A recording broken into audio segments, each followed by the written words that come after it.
The Gitagovinda, written by the Sanskrit poet Jayadev, forms an integral part of the repertoire of Odissi. Traditionally speaking, the Ashtapadis were performed in the temples of Odisha by Devadasis, who are called Maharis in Odisha.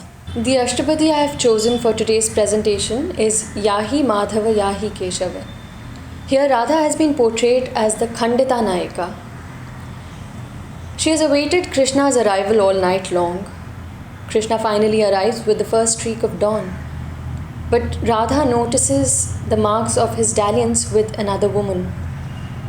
His eyes heavy with sleep, his lips darkened with another woman's kajal. His wily excuses are to no avail, and Radha asks him to leave. She is hurt and she is angered. This piece is a choreography of Guru Kelucharan Mohapatra, and the music is by Pandit Bhubaneswar Mishra. Now, emotions like anger and hurt are, they have so many shades to them, so many tones in which they can be interpreted and expressed. I think the way Guruji saw Radha's character, he saw Radha as a very dignified woman, someone who didn't shy away from addressing the issue.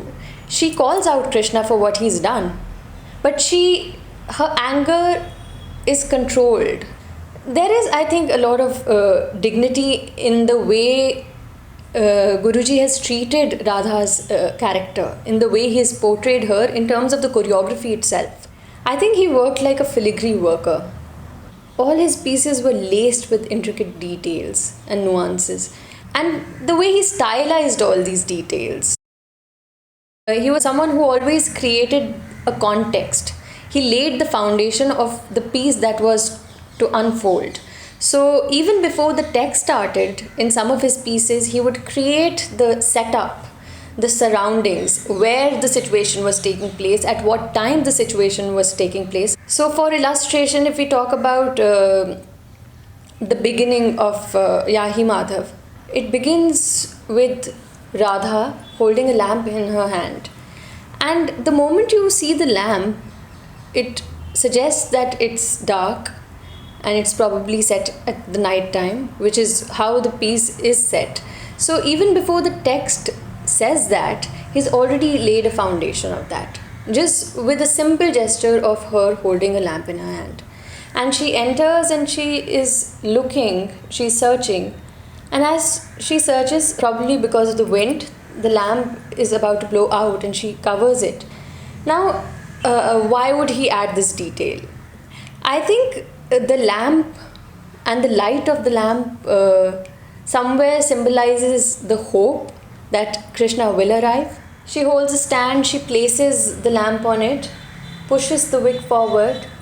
There's probably some oil that's got on to her fingers. She very naturally sort of wipes it off on her hair and moves forward. Now this is a very small detail, and the piece would have existed even without it. But the fact that he's so beautifully and so effectively used a very day-to-day life gesture, and he stylized it and used it in the dance, it just makes it, gives it so much more life. I think this was a very beautiful balance that came through in Guruji's choreographies, that all the gestures were highly stylized, and yet they were so real. So at once the piece, the dance, became very effective in terms of communication. He would use the vyabhachari bhavas, vibhav, anubhav, all these things he employed, but very naturally, very organically employed these tools in order to enhance the communication of the sthai bhava. Another point about his choreographies that I see is the way he made connections between various segments. Radha says, Kajjala malina vilochana chumban virachita neelama roopam. Before this, in Guruji's piece, in the choreography, the main line, the refrain is being sung, Yahi Madhava Yahi Keshav, Ma Vada Kaitava Vadam, Ma Vada Kaitava Vadam. And she's going backwards, and suddenly she comes back forward, and she, as though she just saw something, and she moves towards Krishna and notices something there on his lips. Oh, is it the other woman's kajal? And then this information gets processed in Radha's mind, and we see that going back, and she's thinking, her eyes are thinking, she's probably getting the visuals of that scene of Krishna with another woman in her mind, and that's extremely hurtful, and she's angered, and then she goes back to him, and that's where the line actually starts, Kajjala Malina. So even before the text is coming, he's already made that connection, and he's already created the situation where that text will unfold. So I think these kind of small connections also that he made, even from one charanam to another, from one antra to another, was extremely well thought of. So nothing was randomly done or just placed there without much thought. Each and every gesture had some meaning to it. Each and every movement had a reason behind it. It was somewhere in terms of the aesthetics, or in terms of the bhava, in terms of how it went with the music. It had some connection there. Guruji, what he does is, of course, he brings out the meaning of the text in every line through the facial expressions, through the gestures. But he also adds the sanchari in various places. So in Yahi Madhava, during the stanza where Radha says that, talks about Krishna's lips that have become dark because of kissing another woman's eyes. So to this, Krishna says, oh, these dark lips, it's because I was plucking berries and I was eating them, and the juice of the berries has darkened my lips. So this part is not there in the text, but it is Guruji's imagination. As dancers, sometimes we tend to take our lower half of the body during abhinay. We tend to take it a little casually, or we don't give it that much importance because we think that it's all about the expressions and our gestures. So we tend to forget about our lower half.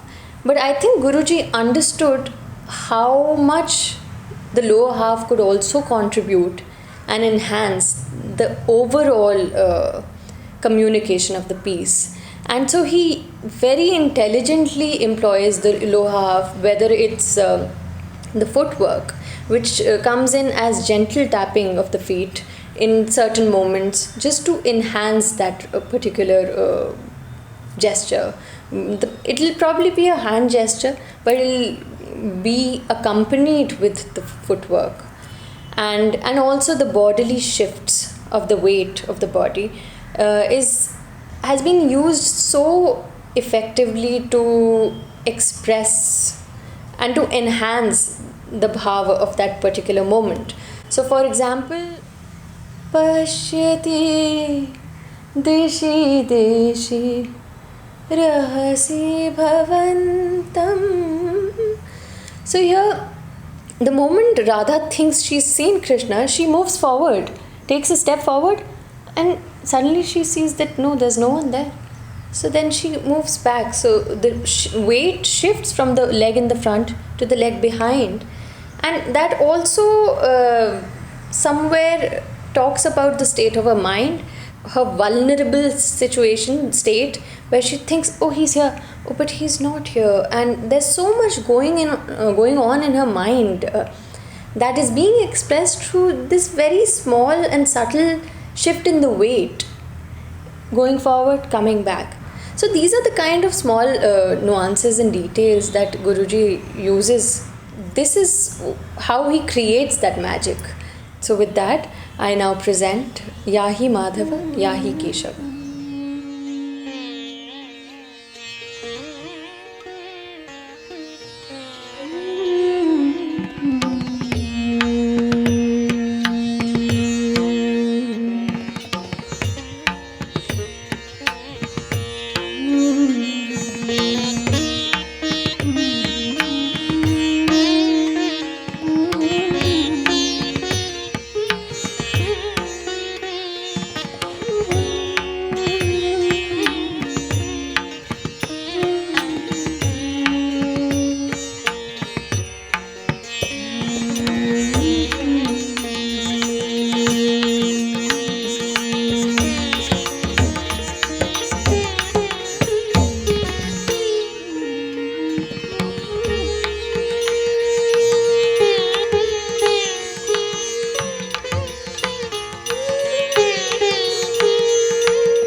Jayadev